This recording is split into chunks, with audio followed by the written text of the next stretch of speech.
Imagine pleading guilty to manslaughter, officially becoming a convicted felon, accepting a prison sentence on the record, Right. but walking out of the courthouse telling a throng of reporters you are completely innocent. Right. Just completely denying Yeah. You look into the cameras and declare, the state forced your hand. it. Today, we are doing a deep dive into a case where the legal conclusion and the factual reality are separated by a massive echoing chasm. We are, of course, looking at the death of Kathleen Peterson and the absolute labyrinth of the Michael Peterson trial. It's really the defining case of diagnostic muddy waters Yeah. in the modern legal era. I mean, Right. you have an outcome that satisfies the paperwork of the justice system while leaving the physical universe completely unresolved. Exactly. And as a curious learner, you probably already understand that a courtroom isn't a pristine laboratory of pure truth. Like, the justice system is messy, but our mission today is to cut through that mess. Yeah. We have a massive stack of incredibly detailed source material surrounding this case. Our goal is to isolate the unadulterated evidence, because so much of the raw data was hidden from you, the public, by incredibly complex legal maneuvering and deliberate, highly funded media manipulation. Whoa, heavily funded. Yeah, we want to cut through all of that noise to understand what I've been calling the Peterson paradox. The Peterson paradox. Mhm. That perfectly captures the essence of the 2017 legal fiction that ended this whole saga.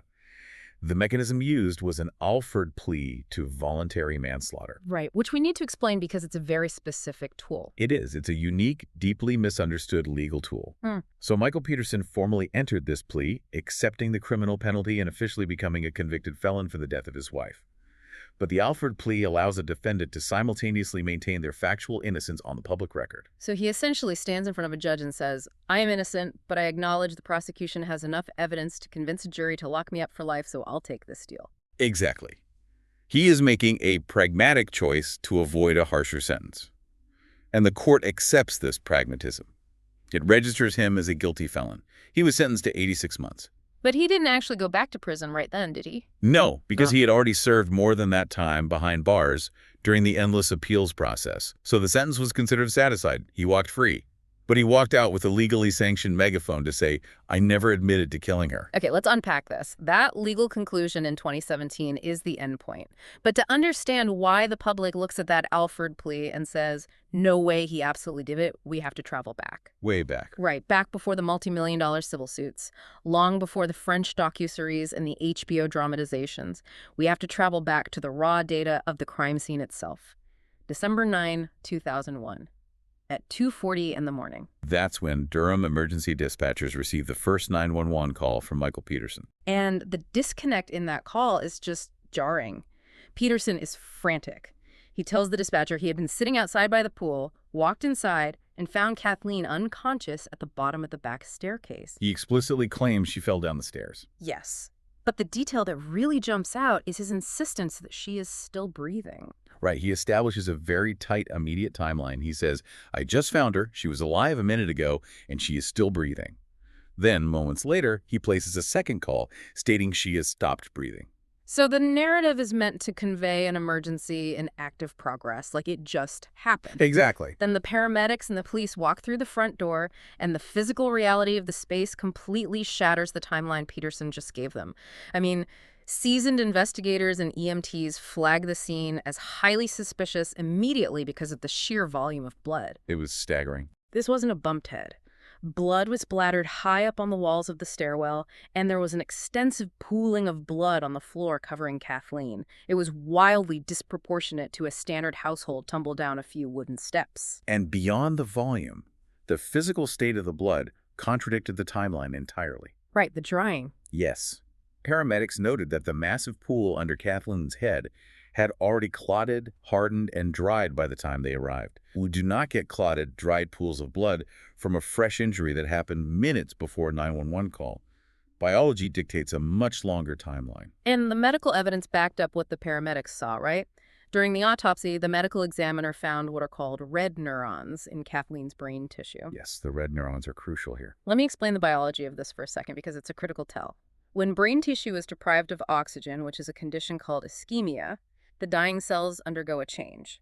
The cytoplasm of the neuron shrinks and becomes eosinophilic, which basically means it attracts an acidic dye used by pathologists. So it stains bright red under a microscope. Exactly. Bright red. And that cellular degradation takes a minimum of 90 minutes to 2 hours to manifest. Wait, 2 hours? Up to 2 hours, yes. The presence of red neurons indicated Kathleen's brain was slowly starved of oxygen over a prolonged period while she was still alive. She didn't die instantly from a catastrophic brain injury. She slowly exsanguinated. She bled to death over a period of up to 2 hours. So she was lying there bleeding out for up to 2 hours, which means Peterson's timeline of "I just walked in from the pool and found her" is mathematically fabricated. It is biologically impossible based on that evidence. Right. So the state's inference is he assaulted her and waited for her to die before picking up the phone. And, if you are waiting for someone to die, you have time to mitigate the disaster. You have time to clean up. Which brings us to the luminol. Crime scene technicians utilize luminol, which is a chemical that reacts with the iron and hemoglobin to literally glow blue in the dark when it touches latent or cleaned up blood. It reveals the invisible history of a space. Exactly. And the luminol testing revealed a glowing trail of bare footprints. They started at Kathleen's body, moved down the hallway, went into the kitchen directly toward a wine cabinet, diverted into the laundry room, and terminated at a utility sink. It's basically a map of panic. It is. It suggests Peterson was moving extensively through the house, covered in his wife's blood, attempting to wash himself off, looking for cleaning supplies, or contemplating how to stage the scene before abandoning the effort. Because they found physical evidence of that aborted cleanup in the stairwell, too. First responders testified the blood on the walls didn't look like natural impact spatter. It looked deliberately wiped. Right, there were large smears. And a roll of paper towels was found right near the body. I mean, you can't wipe up a scene that looks like a horror movie with a roll of paper towels. It's possible. So he realizes the sheer volume of blood is impossible to clean, abandons the cleanup, and pivots to fabricating an accident scenario. But in that chaotic pivot, he makes a massive mistake. A detail so damning, yet so frequently left out of popular media portrayals: the bloody footprint. This is such a critical piece of evidence. Yeah. Investigators located a clear, bloody impression of a shoe tread. Specifically, the tread of Michael Peterson's left sneaker stamped in blood on the back of Kathleen Peterson's right sweatpant leg. The back of the leg. Yes, the posterior thigh and ankle area. We really need to visualize the mechanics of this. It's like realizing you've just walked across a freshly mopped floor with muddy boots. The instinct isn't to clean the whole floor, it's to immediately kick off the boots so you don't track the mess any further. That's what taking the shoes off represents mid-panic damage control. Right, because we know Peterson was in his socks when EMS arrived. Exactly. But before he took his shoes off, he left that print. And the placement is mechanically impossible if we are to believe his story. When paramedics arrived, Kathleen was lying face up. Face up, right. So if I am lying flat on my back, the back of my thigh is pressed against the floor. You cannot step on the back of my pant leg unless you are stamping through my limb. For Peterson's footprint to be stamped in blood on the back of her leg, Kathleen had to have been lying face down at some point. Right. The physical reality strongly supports the prosecution's argument that this footprint was left when Peterson stood over his wife. He was either straddling her or physically stepping on the back of her leg to pin her down while she was face down, likely while delivering blows to the back of her head. Now, the defense claimed he accidentally stepped on the excess fabric of her sweatpants while frantically trying to get towels. They suggest he was navigating this narrow, blood-soaked stairwell. Right, they tried to write it off as clumsiness in a tight space. But a full tread print requires direct downward pressure on a flat surface. The totality of the evidence, the full print, her face-up position upon arrival, and his eventual removal of the shoes, implies active involvement in a violent struggle. It doesn't scream husband rendering aid, it screams attacker seeking leverage. Absolutely. And the staging of the blood and the physical scene is one thing, but that completely falls apart when you look at the physical damage to Kathleen's body. Right, the autopsy. Dr. Deborah Radish of the North Carolina Office of the Chief Medical Examiner conducted the autopsy. She documented 7 distinct lacerations to the back and side of Kathleen's head. And we aren't talking about scrapes. Yeah. The report describes these as full-thickness lacerations. Which means? The tissue of the scalp was split completely open, all the way down to the underlying skull bone. Wow. Down to the bone 7 times. Yes. Dr. Radish testified unequivocally that the collective nature, orientation, and severity of these 7 independent bone-deep cuts were entirely inconsistent with a fall down a few flat wooden stairs. She concluded the injuries were indicative of a targeted beating with a relatively lightweight, rigid weapon. Something solid enough to split the skin, but lightweight enough not to immediately crush the skull? Exactly. But the defense didn't just accept that. They brought in renowned forensic pathologist Dr. Werner Spitz and biomechanics expert Dr. Ferris Bandak to push back. They did. Spitz argued that if someone is bludgeoned violently enough to cause that much blood loss and 7 bone-deep lacerations, you would inevitably see a skull fracture. Right. You would see brain contusions or a subdural hematoma. But Kathleen's skull was intact. Her brain wasn't bruised from blunt force impact, so they centered their entire biomechanical theory on the tensile strength of the human scalp, arguing you just can't hit someone that hard without breaking the bone beneath it. So how did they explain the cuts then? They leveraged her impairment. She had a blood alcohol content of 0.07 and Valium in her system. They theorized she slipped, fell backward, and struck her head on the door frame. Then, disoriented, she attempted to stand in her own blood, slipped again, and thrashed around, striking her head repeatedly against the edges of the stairs. Thrashing around on the stairs. Right. They argued the flat edge of the stair, combined with the sheer force of a falling human body, burst the skin from tension without breaking the underlying bone. That is a theory of sequential, horrific physical accidents happening to a single person in a span of minutes. I mean, I know it introduced scientific doubt into the courtroom, but as a member of the public evaluating this, are we really buying that slipping in a hallway generates 7 independent, bone-deep splits in the scalp? It's a stretch for many, certainly. Especially when there was another injury entirely that shatters the slip-and-fall defense. Here's where it gets really interesting. During the autopsy, Dr. Radish identified a fracture with associated hemorrhaging on the superior cornu of Kathleen's left thyroid cartilage. Yes, the throat injury. The thyroid cartilage forms the Adam's apple, and the superior cornu is a small, horn-like projection at the top. And why is that specific little bone so important? In forensic pathology, a fracture to the superior cornu, or the nearby hyoid bone, is a highly reliable indicator of manual strangulation, or, at the absolute minimum, severe, targeted blunt force trauma to the throat. It's an isolated, protected bone. You don't snap it falling backward down flat wooden stairs. No, you don't. The prosecution argued this was a prolonged, intimate assault involving active strangulation, and she was fighting back. The autopsy found defensive wounds on Kathleen's arms, wrists, and hands. Most tragically, they found clumps of her own hair clutched tightly in her fists, pulled out by the roots. And that is the physical manifestation of sheer survival instinct. If someone has their hands around your throat, your primal reaction is to grab at their hands and pull them away. Tearing out your own hair in the chaos of that struggle near your head and neck is entirely consistent with fighting off strangulation. This is where the jury weighs complex science against primal reality. I mean, a biomechanical theory regarding scalp tension might cast a shadow of doubt on a bludgeoning, but it completely fails to explain the defensive posture, the clutched hair, and the crushed throat.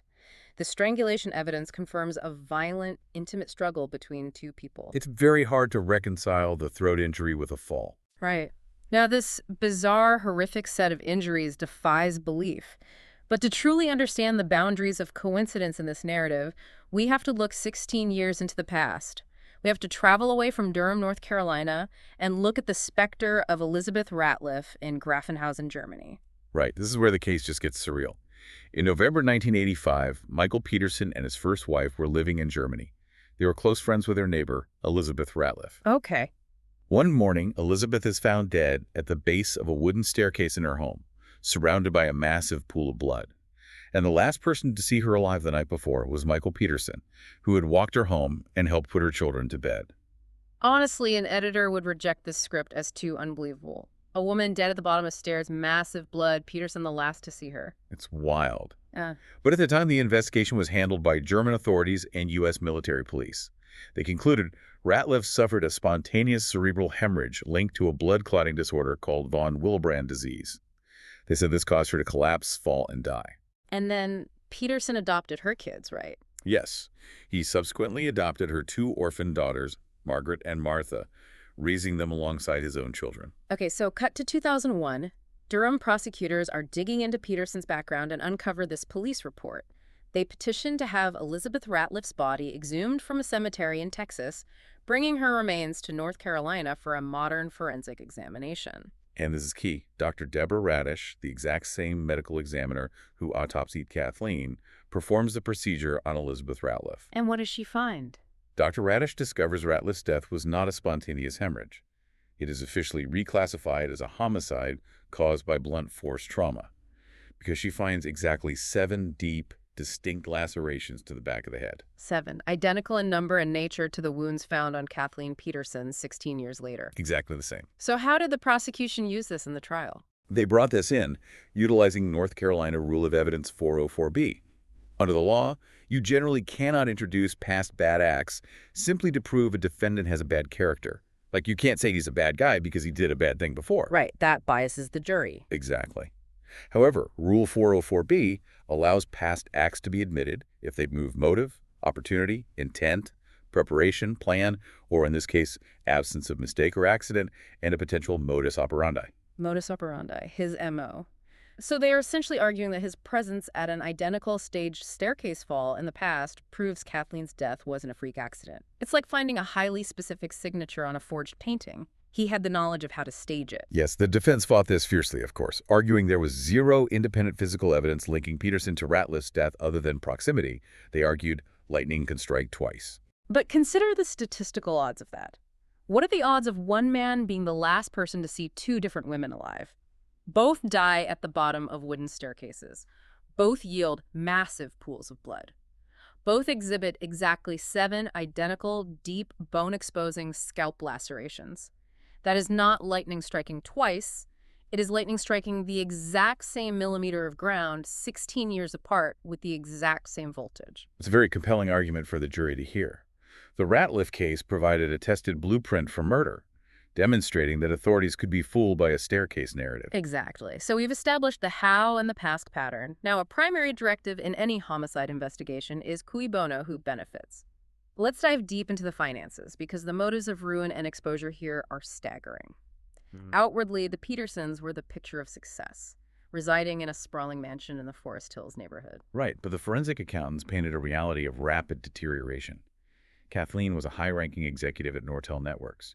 At this stage, she was the sole breadwinner. Michael wasn't making money. Well, Michael Peterson was a published novelist, but his books weren't currently generating significant revenue. He had a military pension of about $45,000 a year, which was a fraction of what they required to maintain their facade. I mean, in 1999, the household brought in $276,790, but they burned through over $561,000. They were spending way beyond their means. Yeah, that deficit spending caught up with them violently. By 2000 and 2001, they were drowning in over $140,000 of pure credit card debt. And the timing is critical here. The technology bubble had just burst.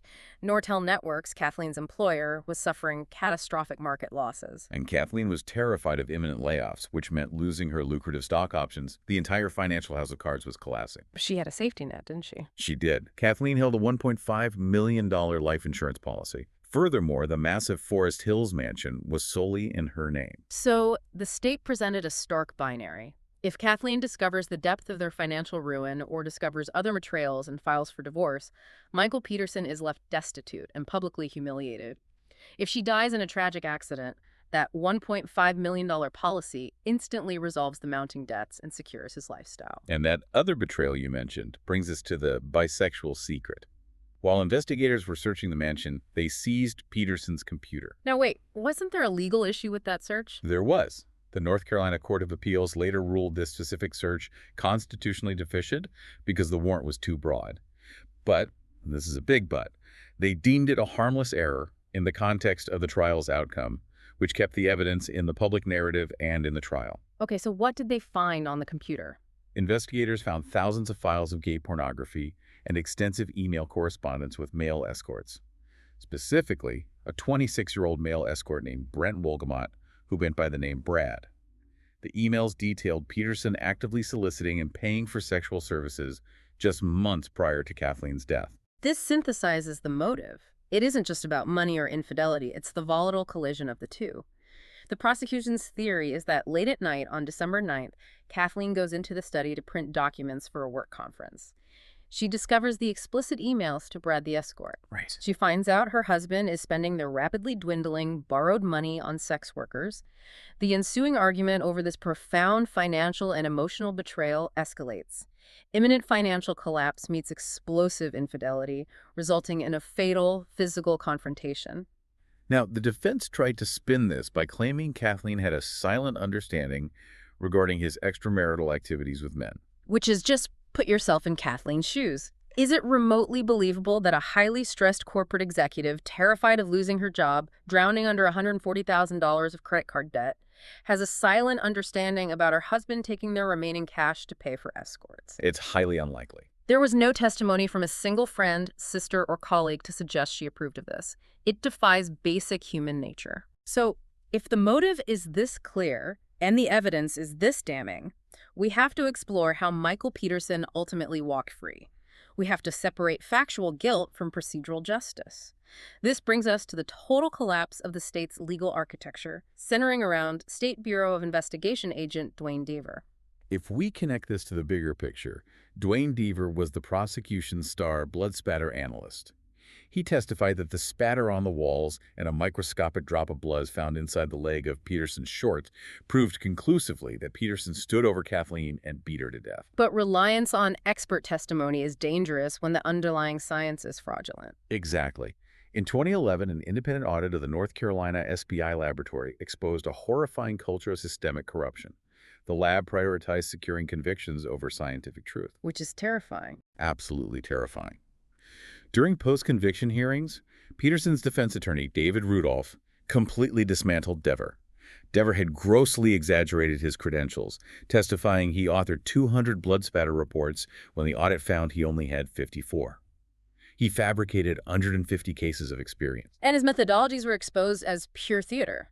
To prove his theory of how that one tiny drop of blood got inside Peterson's shorts, Dever needed to recreate a bludgeoning, so he took a blood-soaked sponge, placed it in a stairwell, and struck it with an object. And the defense uncovered video footage of this sponge experiment. Dever strikes the bloody sponge dozens and dozens of times. He hits it, checks the shorts, hits it again, ignoring every result that didn't fit his theory. Just fishing for the result he wanted. Exactly. Until he miraculously got one drop of blood to land exactly where he wanted. And when he achieved that manufactured result, his assistant, SBI agent Susie Barker, performs a literal victory dance on camera. A victory dance over staging evidence for a murder trial. It is a sickening mockery of the scientific method. It really is. And it gets worse. Dever also actively hid exculpatory evidence. He testified he visually examined Peterson's shirt and didn't see blood. But internal SBI documents proved he actually conducted a chemical luminol test on that shirt, and it came back completely negative. He buried the report. So he just lied. Which is why, in December 2011, Judge Orlando Hudson ruled that Dwayne Dever had committed flagrant perjury, fundamentally misleading the court. This was a severe violation of Peterson's due process rights. The 2003 murder conviction was vacated, erased from the books, granting a new trial that eventually led to the Alford plea. Right. Because procedural justice demands a clean process. If you're playing a championship football game and your team gets caught bribing the referees, your title is erased. It is vacated. Even if the other team was objectively terrible, you cheated. The victory is void. Right, the system has to have rules. But erasing the legal victory doesn't magically erase the physical facts of the universe. Dever lying about a sponge doesn't pay off $140,000 in credit card debt. It doesn't unfracture Kathleen's thyroid cartilage. It doesn't erase the bloody footprint.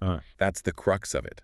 The invalidation of a corrupt expert does not cleanse the mountain of circumstantial and forensic evidence that remain completely untainted by Dever's hands. However, nature abhors a vacuum. With the star forensic witness discredited, the defense and the public hyper-focused on missing pieces of the puzzle. Primarily the murder weapon. Right. District Attorney Jim Hardin had theorized Peterson used a blowpoke, a long hollow brass tube used to stoke fireplaces, gifted to the Petersons by Kathleen's sister, Candace Samperini. The state argued a hollow brass tube was lightweight enough not to fracture the heavy skull, but the rigid brass edge was sharp enough to split the scalp. And crucially, the blowpoke was missing during the initial investigation. It was. The state hammered the idea of a phantom weapon disposed of after the murder.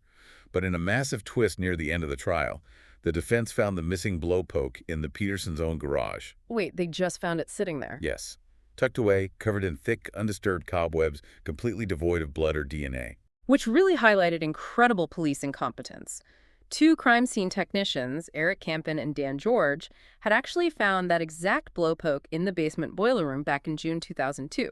They photographed it, decided it wasn't relevant, left it in the garage, and never notified the defense. The defense used this to absolutely humiliate the DA. But the absence of the blow poke didn't negate the existence of the lacerations. People just assumed he used a different object or slammed her head into the stairs. But the absence of a clear weapon, combined with the discredited blood science, gave rise to one of the most infamous alternative hypotheses in true crime history, the owl theory. Yes, the owl theory. Proposed in 2009 by attorney Larry Pollard, a former neighbor. The theory suggests Kathleen went into the front yard in the dark, where a barred owl, which is a large, aggressive raptor native to the area, silently swooped down and attacked the back of her head. Proponents argue the owl became tangled in her hair, its talons striking her scalp to cause the lacerations, while its beak caused minor puncture wounds on her face. Bleeding and disoriented, she runs inside, leaves blood on the front walkway, stumbles down the hallway, attempts to climb the stairs, collapses, and dies. And they point to some circumstantial alignment. The shape of the scalp lacerations. Some have a distinct trident shape bearing a morphological resemblance to a raptor's talons. Furthermore, microscopic fragments of bird feathers, along with a sliver of wood, pine needles, and twigs, were found tangled in Kathleen's pulled-out hair. Okay, wait, stop. We're talking about an owl. Let's look at the sheer absurdity of the timing here. On the exact same night, a man living a secret double life is facing total financial ruin and exposure by his primary breadwinner wife. A rogue bird decides to commit a fatal assault. It's highly coincidental, yes. And the feather fragments were microscopic and never definitively DNA tested. They could have been from a down pillow. More importantly, how does an owl fracture a thyroid cartilage? Does a barred owl have hands to strangle a woman? It does not. The owl theory completely fails to account for the internal neck hemorrhaging. And it certainly doesn't explain how Michael Peterson's bloody left sneaker print ended up on the back of Kathleen's sweatpants. The owl theory is a desperate, highly imaginative, post hoc rationalization manufactured to explain away the brutality of a domestic homicide when the scientific defense fell apart. It gained a lot of traction, though. It did. And if the forensics, the motive, and the staging are this heavy, and alternative theories are this absurd, why did half the world think Michael Peterson was an innocent victim for over a decade? We have to look at media manipulation and the 2004 docuseries, The Staircase. Right. Jean-Xavier de Lestrade, an Academy Award-winning French filmmaker, was given verite-style access to Peterson and his defense team, recording over 700 hours of footage. Initially praised as a masterpiece, it portrayed Peterson as a complex, loving husband railroaded by a corrupt Southern justice system. But independent researchers pulling actual court transcripts realized they had been sold a curated defense argument. The documentary deliberately omitted highly incriminating forensic evidence. It's astonishing what they left out. They completely omitted the bloody footprint on the back of the leg. They ignored the fractured thyroid cartilage, focusing only on the lack of skull fractures. They downplayed the depth of the financial ruin, completely ignoring the imminent job loss, the $140,000 in credit card debt, and the $1.5 million life insurance policy. They essentially erased the tangible motive. And they minimized the luminal cleanup trails. They edited out the motive, the assault, and the cover-up. And the integrity of the documentary was permanently shattered by a revelation regarding Sophie Brunet, the chief film editor. During production and editing, she fell deeply in love with Michael Peterson, embarking on a 13-year romantic correspondence, frequently flying from Paris to visit him in prison. I mean, the woman deciding which evidence makes it onto the screen is secretly falling in love with the murder suspect. Both maintain the romance blossomed after the initial editing, but nobody believes you objectively edit a documentary about a man and magically fall in love with him the day after the premiere. The bias was baked in. The 2022 HBO dramatization starring Colin Firth made this a central plot point, portraying Juliette Binoche's character, Brunette, as deeply compromised. The primary piece of media advocating for his innocence was curated by his secret girlfriend. Exactly. But he didn't just deceive a film crew. He deceived his own family, until the skull broke. The turning of the family is the ultimate socio-psychological factor cementing the public's perception of his guilt. Right, because initially, Michael Peterson had the fierce support of Kathleen's daughter, Caitlin Atwater, and her sisters, Candace Samperini and Lori Campbell. But Caitlin had to sit in that courtroom every day. She stepped out of the bubble of reassurances and looked at the raw data.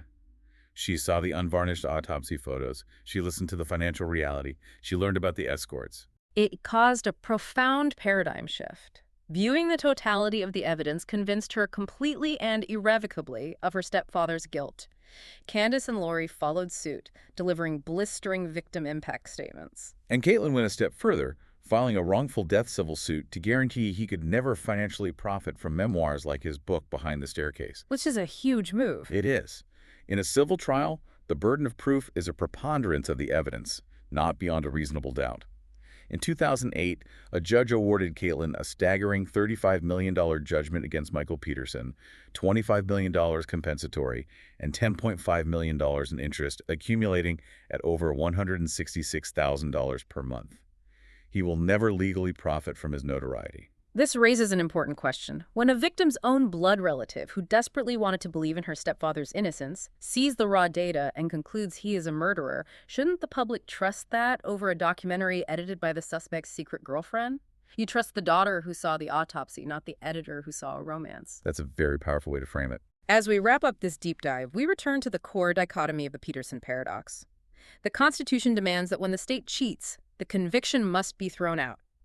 Michael Peterson was a victim of severe prosecutorial misconduct via Duane Devers' junk science and perjury. On a procedural level, his release was mandated. But procedural justice and factual reality are distinct.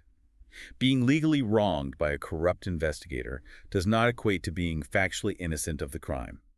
The untainted evidence, the debt, the staging, the fractured throat, the footprint, the echo of Elizabeth Ratliff remains. The 2017 Alford plea was a legal fiction, a compromise by a broken system, and a final manipulation by a man who, in the unedited view of the evidence, got away with murder. It leaves you with a lot to consider, especially how the rising monetization of the true crime genre inherently warps our justice system. Think about it. When documentary filmmakers have a massive financial incentive to craft a compelling, bingeable, wrongfully accused underdog narrative, they effectively become an unregulated shadow jury. They really do. We, the viewers, are handed curated, compromised evidence disguised as objective truth. It forces us to ask, in the age of streaming, is the court of public opinion now more susceptible to manipulation than the courtroom itself? A chilling thought. The X-ray machine of truth isn't just broken. Sometimes the operator is showing you a different picture on purpose. Thank you for joining us on this deep dive. Keep questioning the narratives you were handed, and never stop looking for the raw data.